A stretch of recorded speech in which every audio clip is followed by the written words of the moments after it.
Bueno, saludos cordiales. Hoy iniciamos esta semana de foros para el debate en el marco de la Semana Nacional por la lucha por la salud y la seguridad en el trabajo, en conmemoración de los 19 años del fatídico accidente de Provegrán y en el marco también del centenario del natalicio de Mirko González Guedes, padre de la salud de los trabajadores y las trabajadoras en Venezuela. Este primer foro que vamos a hacer es en relacionado a la participación activa y protagónica de los trabajadores en la lucha por la salud y la seguridad en el trabajo. Y vamos a conversar en esta primera parte con el compañero Johnny Picones, que es médico, especialista en el área de la salud y seguridad en el trabajo, docente universitario, miembro de nuestro Centro de Formación e Investigación Franklin Jiménez, que es el organizador de esta semana de foros y de debate. Y bueno, Johnny también tiene una amplia experiencia, más allá de médico, es un histórico luchador por la salud y la seguridad en el trabajo. Y bueno, queremos conversar con él en lo puntual en relación a la participación de los trabajadores y la figura de los delegados de prevención. ¿Cómo está, Johnny? Saludos. Saludos, Daniel. Muchas gracias por la invitación. Aquí estamos asumiendo este primer día de esta jornada en conmemoración del Día Nacional por la Defensa de la Vida y la Salud en el Trabajo. Johnny, háblanos de la figura del delegado y delegada de prevención en Venezuela. Sí, esa figura, como todos sabemos, toma cuerpo legal en la reforma de la Ley Orgánica de Prevención, Condiciones y Medio Ambiente del Trabajo, que se hace en el año 2005. Un poco trayendo la experiencia, estudiando la figura del delegado que existe en España, pero bueno, nosotros allí también unas características muy propias. Por ejemplo, le dimos protección por parte del Estado a esa figura del delegado de prevención, que no es más que el vocero y el representante de los trabajadores y trabajadoras ante el patrono y ante las instituciones para asumir todo lo que tiene que ver con la vigilancia de las condiciones de medio ambiente de trabajo. Arranca entonces esa figura en Venezuela en el año 2005, reformada la ley, inmediatamente estuvimos en esa oportunidad en el INSACEL, asumiendo la responsabilidad de la dirección de esa institución, e inmediatamente iniciamos un plan a nivel nacional para la elección de los delegados y delegadas de prevención. Eso fue en los meses de agosto a diciembre del año 2005. Nos dimos ese primer paso importante para la elección de los delegados y delegadas de prevención en el país, donde todos nos estábamos desayunando con esa figura, conociendo primero el proceso de elección y luego la responsabilidad que significa ser delegado y delegada de prevención, tanto en empresas públicas como privadas en este país. Johnny, y en este transcurrir de más de 17 años de la reforma de la LOXIMAT, ¿cómo ha sido el desarrollo de esta figura de los delegados y delegadas de prevención? Bueno, como todos los movimientos sociales, con sus altos y sus bajos, ¿no? Tuvo un arranque muy importante. Nosotros recuerdo que en el mes de enero, cuando hacíamos la evaluación de ese primer arranque del año 2005, de esos 4 o 5 meses, ya existían en el país más de 30.000 delegados electos y electas. Fue un trabajo intenso, se hizo con más de 130 compañeros a quienes le dimos la figura de comisionados especiales. Y ellos, bueno, por todo el país fueron cumpliendo esa labor de elegir, primero, de informar y de motivar a los trabajadores sobre esa obra novedosa de delegado y delegada de prevención, y una vez, bueno, que se ganaba gente, que se motivaba, y se iba al proceso de elección y, bueno, resultó, por lo menos para el mes de enero del año 2006, ya existían más de 30.000 delegados y delegadas de elección electos en el país. Luego fue esa figura fue tomando fuerza en la medida de que los compañeros se fueron encontrando con algunas necesidades comunes de todos los delegados, por ejemplo, la necesidad de la formación, la necesidad de juntarse, de unir fuerzas para hacer los reclamos frente al patrono, para hacer los reclamos frente a las propias instituciones. Y eso fue de alguna manera generando el caldo de cultivo para que en el país se generaran organizaciones de delegados y delegadas de prevención. Inclusive hubo estados como el estado Aragua y el estado Miranda, recordamos que había hasta 3 organizaciones de delegados y delegadas de prevención, un poco en el caso de Miranda, por la topografía de ese estado, ¿no? Que tiene como 4 polos de desarrollo. Igualmente en el estado Zulia, hubo organizaciones de delegados y delegadas de prevención que con mucha fuerza y con mucho ánimo comenzaron a cumplir su trabajo. Debemos decirlo autocríticamente, con mucha dependencia de la institución, de la institucionalidad, sobre todo para el tema de las convocatorias. Y eso de alguna manera creó un cordón umbilical eh, entre la movilidad que deben tener las organizaciones de la clase obrera, como es el caso de los delegados de prevención, y de alguna manera la dependencia con una institución, básicamente con el tema de las convocatorias. Eso en algunas experiencias, como en la experiencia del Estado Lara, de Code Savila, en algún momento, y sé que en otros estados también, como los compañeros de Carabobo, lograron romper con esa dependencia, de manera de que tanto las empresas públicas y privadas y las propias instituciones ya reconocían propiamente las organizaciones de los trabajadores y trabajadoras que asumían esta labor de la defensa de la vida y la salud en el trabajo. Johnny, la figura del delegado y la delegada de prevención, como usted lo mencionaba, es una figura muy novedosa en la lógica hegemónica de lo que ha sido la seguridad y la salud en el trabajo en este país y a nivel mundial. Incluso en Venezuela, la figura del delegado y delegada de prevención es el pilar fundamental, es el primer pilar del sistema de gestión en seguridad y salud en el trabajo. ¿Nos puedes conversar un poco de cómo la figura del delegado se convierte en el primer pilar del sistema de gestión en Venezuela?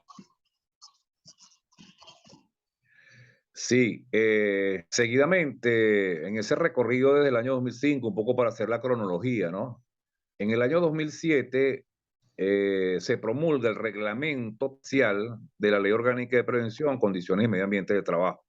Y como todos vemos, ese reglamento parcial contiene básicamente los elementos de tipo administrativo que permitirían a una empresa, a un centro de trabajo, organizar la gestión para cumplir con todo lo establecido a nivel normativo en salud y seguridad del trabajo. Estamos hablando entonces de la figura de los comités, de los servicios, del programa y de la vigilancia epidemiológica.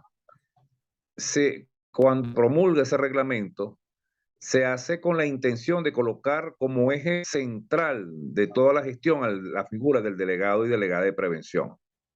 Y esto tiene que ver con 2 cosas que nosotros analizamos en ese momento, año 2007. Uno, que apostamos a la participación protagónica de los trabajadores, tanto en la organización, en el diagnóstico de los problemas de salud y seguridad, como en la planificación y toma de decisiones de las líneas y de las políticas de prevención, un poco rescatando el aporte importante que hicieran los trabajadores italianos, aquella época, el modelo obrero italiano, que tenía su eje fundamental en la participación protagónica de los trabajadores. Eso por un lado, poco reivindicando ese histórico importante de la participación de los trabajadores y trabajadoras en estos asuntos. Y lo otro que efectivamente es la participación del delegado y delegada de prevención, quien motoriza todo el sistema de gestión. Es decir, por aquella concatenación que nosotros muchas veces la hemos conversado, ¿verdad? Como el delegado formando parte del Comité de Seguridad y Salud Laboral como representante de los trabajadores, son los que allí no solamente aprueban el programa de seguridad y trabajo, sino que ejercen vigilancia sobre su cumplimiento, igualmente ejercen vigilancia sobre las funciones y el plan de trabajo que debe cumplir el servicio de seguridad y salud en el trabajo. De manera pues que si vamos de gestión, de un sistema de gestión de seguridad y salud en el trabajo en cualquier empresa pública o privada, necesariamente tiene que pasar por la figura del delegado y delegada de prevención como el motor principal. Johnny, aprovecho aquí la conversación. Recientemente, hace unos 2 años, tú como docente de la UTAEP y como parte del equipo del Centro de Investigación Franklin Jiménez, desarrollaste una guía para la evaluación del sistema de gestión de seguridad y salud en el trabajo. Nos autoriza para compartirla en estos momentos. Bueno, hay como más de 1000 personas que están en los grupos de este seminario que estamos haciendo esta semana. Y bueno, nos autoriza para compartirlo con todos los compañeros y compañeras. Claro, lo que se construye desde el movimiento popular no tiene autorías privadas, no. Eso es precisamente para los trabajadores y trabajadoras. Y al final es una construcción colectiva. No tiene copyright, tiene copyleft. Es correcto. Así es. Johnny, otra consulta que te iba a hacer, aprovechando, porque siempre conversar con ustedes, para uno que forma parte de las nuevas generaciones de la lucha por la salud y la seguridad en el trabajo, siempre el tiempo se queda corto y uno siempre trata como de extraerle al máximo a ustedes toda la experiencia que han ido construyendo, desde Mirgio Cañizales Guedes, Pedro Pascual Abarca, y lo que ustedes han ido construyendo, y bueno, es un legado bastante complejo para nosotros, las nuevas generaciones, tratar de avanzar con todo eso que ustedes construyeron, y más en las circunstancias en las cuales estamos en Venezuela. Tú nos hablabas en cierta forma del reflujo que ha tenido también la organización de los delegados y delegadas de prevención, que en cierto momento teníamos, bueno, más de 300.000 delegados y delegadas de prevención a nivel nacional, y en los actuales momentos no es que no tengamos esos números, siguen existiendo delegados de prevención, pero su figura protagónica, activa en los sistemas de gestión en seguridad y salud en el trabajo, no tienen la misma fortaleza de antes. Pero más allá de lamentarnos de la situación, qué aportarías, Johnny? ¿Qué podemos hacer para fortalecer nuevamente esa importante figura y que es el pilar del sistema de gestión en Venezuela? Sí, Daniel, el reflujo de los delegados y delegadas de prevención debe entenderse como fenómeno universal, ¿no? Es la clase obrera, son los movimientos sociales, pero fundamentalmente la clase obrera, también con sus otras organizaciones, quienes viven un proceso o vivieron un proceso de reflujo. Ahora hay un movimiento bien interesante que se viene dando y que, bueno, la pandemia vino como a rematar eso, ¿no? La pandemia vino a neutralizar la poca movilidad que quizás había, movilidad social, a nivel de los grupos organizados, desde la obrera, de donde no escapan los delegados y delegadas de prevención. En ese fenómeno general de la desmovilización, producto de la fuerte crisis del capitalismo, del sistema capitalista, bueno, que siempre descarga todo el peso de esa crisis sobre las espaldas de los trabajadores y trabajadoras, y además con unas consecuencias muy terribles, ¿no? Porque ya es por la subsistencia y ha llevado a que la clase obrera, los trabajadores y trabajadoras en general, estén luchando por su subsistencia, es decir, por seguir el pan de cada día, aunque suene de manera metafórica, pero es así, de manera entonces que, motivado a eso y otras circunstancias de orden político ideológico, contribuyeron de alguna manera a la desmovilización. Pero tú dices algo bien importante, o sea, no nos vamos a quedar ahí, eso es para el análisis. Entonces, partiendo de ese análisis, veamos entonces esas debilidades, pero también hay fortaleza. Hay muchos compañeros que en este transcurrir de este tiempo se han formado y han asumido con mucha responsabilidad, compañeros y compañeras. Algunos hasta han entregado su vida, se han convertido en mártires. Eso que de alguna manera han aportado su conocimiento, su experiencia en la lucha diaria por la vida y la salud en el trabajo. Eh, Consideramos que en este momento hay un leve despertar que mantiene que ver con el desarrollo o la apertura que hay de centros de trabajo, tiene que ver con, de alguna manera, el desarrollo que va teniendo el aparato productivo, y eso va haciendo entonces que los trabajadores se encuentren con una realidad, no solamente desde el punto de vista económico, de sus bajos salarios, sino de las condiciones inseguras e insalubres. Entonces, necesariamente esas situaciones terribles llevan a la clase obrera, como siempre ha sido, a la necesidad de la organización. Entonces vemos cómo hoy los trabajadores se acercan nuevamente, se encuentran y comienzan a retomar eso que en algún momento lo hacían con mucha fuerza y en otras condiciones, quizás más favorables. Ahora en situaciones de crisis, de una crisis muy severa, los trabajadores vuelven a encontrarse, pero con un acumulado de experiencia. Eso está pasando en este momento. Valoramos con importancia, y debemos decirlo, porque no podemos ser mezquinos en esto, el intento que hubo desde el INSACEL de encontrar a los delegados y delegadas de prevención en las regiones, luego en un evento nacional que lamentablemente, bueno, hasta donde entendemos fue postergado o ya ni siquiera se habla de él, que es del Congreso, pero más allá de lo que haya podido plantearse la institucionalidad, es un espacio donde se encontraban los delegados y delegadas de prevención nuevamente, para conocerse, para saludarse y para decir, mira, aquí estamos y tenemos la posibilidad de seguir encontrándonos y construyendo la organización desde los delegados y delegadas de prevención. Y allí es entonces donde viene parte de la propuesta de la norma técnica que hemos comentado en algún momento, Daniel. Sí, Johnny, a eso quería que llegáramos, porque si bien es cierto ha ocurrido un reflujo, también hay un acumulado de experiencia que no se tenía en momentos del mayor auge de los delegados de prevención. Y ese recorrido de experiencia, de construcción, ha hecho posible por lo menos una propuesta que se viene construyendo desde el CODES Ávila, que es el Consejo de Delegados de Prevención del Estado Lara, Flor Araujo, y el Centro de Formación e Investigación Franklin Jiménez, que es la propuesta de la guía técnica de prevención de los consejos de delegado de prevención. Entiendo que esta propuesta del desarrollo de la guía técnica de prevención se iba a presentar en el Congreso. Bueno, el Congreso lamentablemente no se desarrolló, pero con eso no quiere decir que la guía no vaya a ser desarrollada. Y bueno, cierta forma, el tema de la pandemia, en ese vacío de normalización por parte del INSACEL en relación al COVID, yo también la posibilidad de la experiencia que tuvimos en el centro de investigación de plantear la guía técnica de prevención del COVID.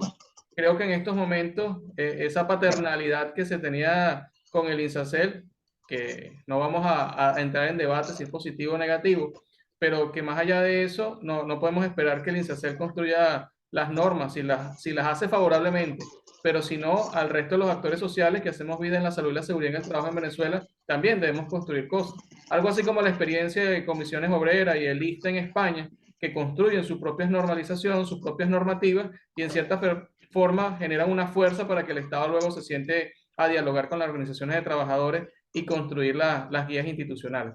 Bueno, Johnny, en estos 5 minutos que nos están quedando, convérsanos sobre esa propuesta de la guía técnica de prevención de los consejos delegados de prevención.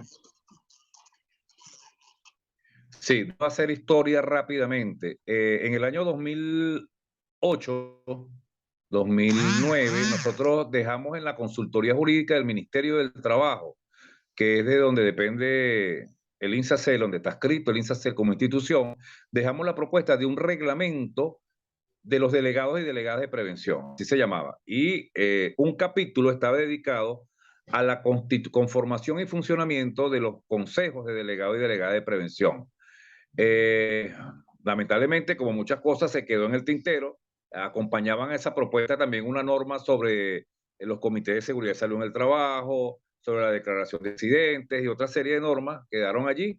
Y de ahí parte entonces ya en el 2009 la experiencia se desarrolló, Daniel. Es decir, nosotros estuvimos en Guayana 6 meses acompañando al presidente Chávez en lo que él llamó el Plan Guayana Socialista. Y desde el INSACEL nos dieron la responsabilidad de tratar el tema de salud y seguridad en las empresas básicas. Bueno, además del diagnóstico y los planes de trabajo, eso se hizo con la conformación de los consejos de delegados y delegadas de prevención en SIDOR, en cada una de las plantas. Se hicieron los consejos de delegados en las empresas del aluminio y en las briqueteras. Fue una experiencia bien importante. Lamentablemente, el Plan Guayana Socialista, como todos sabemos, no tuvo mayor desarrollo. Sin embargo, quedó la experiencia, Daniel. Y podemos rescatar entonces que sí es no solamente posible, es que es necesario, es urgente la conformación de los consejos de delegados y delegadas de prevención. Esa experiencia nos hizo también madurar un poco la propuesta del Consejo Delegado y Delegada de Prevención, por ejemplo, el que los consejos delegados y delegadas de prevención, como instancia organizativa de los delegados y delegadas, deben existir o deben constituirse desde la empresa que tenga más de 3 delegados, porque los delegados necesitan un espacio de ellos para reunirse, para poder disertar, para poder hacer su plan de trabajo, que no es en el Comité de Seguridad y Salud Laboral. Allí van como fuerza de los trabajadores. Pero también entendimos que ese mismo consejo es necesario que se constituya a nivel municipal, a nivel estatal, a nivel nacional y a nivel sectorial. Y por eso la propuesta que se hizo en ese entonces, que todavía la mantenemos, en la propuesta de guía técnica, como tú muy bien lo señalas, la necesidad de la conformación. Esa propuesta se llevó al Congreso que inició el INSACEL este mismo año y se dio un debate, inclusive hubo aportes de los compañeros en las diferentes regiones en relación a la necesidad. Fíjate que no hubo discusión sobre si era necesario o no el Consejo. La discusión se dio en función de cómo alimentar la propuesta y cómo hacerla viable y cómo hacerla práctica. O sea, la gente sintió la necesidad del Consejo porque es una instancia que va a permitir que los delegados y delegadas de prevención, pero no solamente eso, sino que en su definición también incorpora a cualquier trabajador que se sienta en su conciencia en la disposición de luchar por la salud y seguridad en el trabajo. También convoca a las organizaciones sindicales, es decir, no es exclusiva de los delegados. Aun cuando se llame Consejo de Delegados y Delegadas de Prevención, por ser la figura que a nivel nacional existe y la que permite quizás articular todo el esfuerzo dentro de las empresas, pero también convoca al resto de las organizaciones de los trabajadores. Entonces, esa propuesta que está allí, que de alguna manera ya la conocen los trabajadores en las regiones, porque fue sometida de alguna manera a discusión en todas las preliminares que hicieron los compañeros al Congreso, hay la posibilidad en este momento, Daniel, de que nosotros retomemos con fuerza ya y ya haciendo el conocimiento de los compañeros, consensuar cuál sería entonces la propuesta efectiva de norma técnica que como delegados de prevención y como resto de las organizaciones de la clase obrera podamos presentar ante la institución del INSACEL. Pero más allá de eso, cumplimos con ese requisito, pero lo importante es que lo desarrollemos hacia adentro, aguas abajo, independientemente de la aprobación formal, de que eso esté en una gaceta, que es muy importante, pero ya los trabajadores pueden hacerlo y pueden desarrollarlo, como lo hicieron en algún momento, como sucedió en el Estado Bolívar, que fue bien interesante la experiencia, y como sabemos que ha sucedido en otras regiones del país, como el caso de los compañeros de Carabobo, en Miranda, en el Zulia, y aquí en Lara también, que tenemos el ejemplo de Codestavila. Por eso consideramos, Daniel, que solamente sacando el capítulo de esa propuesta de reglamento que se hizo en el 2009, para no quizás eh, desvirtuar o cargar mucho la cosa, discutamos entonces la necesidad del Consejo de Delegados y Delegadas de Prevención como instancia organizativa de los trabajadores para la defensa de la vida y la salud en el trabajo y que eso pueda tener entonces, desde el punto de vista legal, que siempre es importante el reconocimiento por parte de las instituciones y los empresarios. Pero más allá de eso, que tenga el reconocimiento de los propios trabajadores, de la necesidad de la organización. En eso hemos estado trabajando, en eso hemos estado tratando de reanimar el movimiento de los delegados y delegadas de prevención, por lo menos en el estado Lara. Sabemos que también en los compañeros de Carabobo y en algunos estados vecinos que nos han acercado con la intención de conversar sobre la conformación de estos consejos, Daniel. Johnny, para ir concluyendo, vamos a compartir entonces esa propuesta que hay, si nos permite, compartirla también con los grupos para empezar a ampliar el debate de lo que ya ustedes vienen desarrollando en torno a esta propuesta de guía técnica de prevención de los consejos de delegados y delegadas de prevención, y en cierta forma ir alimentando el debate y fortaleciendo lo que ustedes vienen construyendo. ¿Te parece? Perfecto, que sea sometida a la discusión no solamente con las organizaciones de la clase trabajadora, sino también con los técnicos, profesionales, amigos de la clase obrera y que se han dado para esta pelea también desde la visión de los trabajadores. Johnny, en un minuto, bueno, tu saludo, tu conclusión a estas palabras que tuvimos en esta conversación y bueno, un llamado a continuar más allá de esta semana a la lucha permanente por la salud y la seguridad en el trabajo. Sí, en principio, bueno, saludar la jornada, esta jornada que inicia con esta exposición, donde reivindicamos el Día Nacional de la Salud y Seguridad en el Trabajo, en memoria de todos los compañeros que han sido víctimas de accidentes de trabajo y enfermedades ocupacionales, pero también en la memoria de quienes ya no están con nosotros, pero que entregaron su vida en la lucha por la vida y la salud en el trabajo. Podemos recordar a muchos y corremos el riesgo de dejar a alguno por fuera, pero además de Emilio Cañizales Guede, que es el padre de la medicina del trabajo en Venezuela, por supuesto, a Ortega Díaz, que jugó un papel importantísimo en la aprobación de la LOXIMA, por supuesto, Pedro Abarca, de acá del Estado Lara, un dirigente obrero que vivió para hacer entender a la clase obrera la importancia que tiene la lucha por la vida y la salud en el trabajo, pero también podemos recordar a una María Bolívar del INSACEL, que también nos dejó tiempo porque entregó su vida y aún con una enfermedad crónica hasta los últimos minutos de su vida estuvo acompañando a la clase obrera. Hay muchos que se nos quedan por fuera, pero en la memoria de ellos, la clase obrera tiene que seguir avanzando en la formación, en la organización, como nos decía Pedro, para entender que más importante, y lo decimos con toda responsabilidad, una convención colectiva de trabajo, que un acta convenio, que un aumento de salario es la defensa de la vida y la salud en el trabajo como un elemento central que reivindica a la clase obrera de esta sociedad capitalista. Muchas gracias, Johnny. Saludos. Saludos.